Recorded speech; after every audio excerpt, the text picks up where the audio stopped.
Hello guys! For today's video, meron ako ditong gagawing bulalo, yung ating beef bulalo. Ayan guys, so iba-blanch lang natin ito around 10 to 15 minutes. Lagyan natin ng luya para maalis ang lansa. Ayan guys, ganito ako magluto sa may mga sabaw tulad ng may mga karne. Ayan, gaya ng beef, pork, chicken. So, kailangan natin, pag may sabaw, iba-blanch lang natin, guys. Ayan. At aalisin natin pag ito ay kumulo na siya, about 10 to 15 minutes. Then, ugasan din lang natin. Pagkatapos, guys, lalagyan natin ito ng tubig na malinis at saka natin ito isasalang. Ayan, linisin natin ng mabuti para maalis yung mga dugo-dugo dyan. Kailangan talagang linisin para pag nagigop tayo ng sabaw ay malinis at hindi malansa. Ayan guys, so ganyan ako magluto. Hindi ko siya dinadairy kasi hindi masarap pag maraming mga dumi-dumi, 'di ba? Kailangan malinis ang inyong kamay bago kayo mag-prepare ng inyong lulutuin. At nilagyan ko ito ng ating sibuyas. So, 2 sibuyas dito guys ang akin nilagay. Yung buong paminta, yung ating beef cubes at asin. Ayan. At meron din itong, sinabay ko na guys yung ating mais.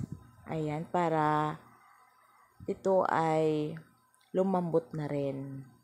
Ayan, ilutuin lang natin ito ng 25 minutes. Ayan guys, so takpan muna natin at pakuluin hanggang sa lumambot. Ayan, ito ay lumambot na. Ayan, after 25 minutes, malambot na ito guys. At ilalagay na natin yung ating Baguio beans at yung leeks. Ayan. Isabay na rin natin para ito ay maluto na guys. Ayan. Yung ating ilalagay dito, napakasimple lang na gulay. 2 klase lang. Yung ating Baguio beans at Baguio pichay. Or Chinese pichay ba yan? Ayan. Napakadali lang ang pagluto ng bulalo. Minsan, pag meron kayong pichay guys, pwede rin yan o kaya yung ating cabbage. Ayan. So, kulang ito ng sangkap dahil gusto nila ito lang ang yung ihalo dahil hindi sila mahilig sa gulay. Kaya ito lang ang aking nilagay dito. So, wala rin itong patatas. Mas masarap kasi pag maraming halong gulay. Ayan. So, lutuin lang natin ang gulay. Ayan. So, tikman nyo rin kung ito ay tama na sa lasa. Or pag kulang, dagdagan nyo na lang ng konting patis or asin. Ayan guys. So, sobrang lambot na ang ating bulalo. Ayan.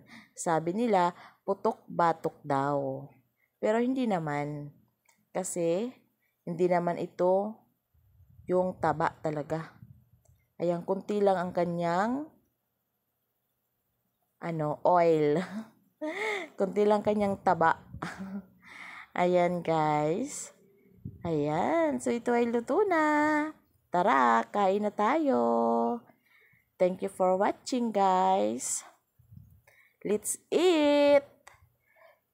Ayan na, guys. So, luto na ang ating bulalo. Ayan. So, nilagyan ko lang ito ng spring onion sa ibabaw.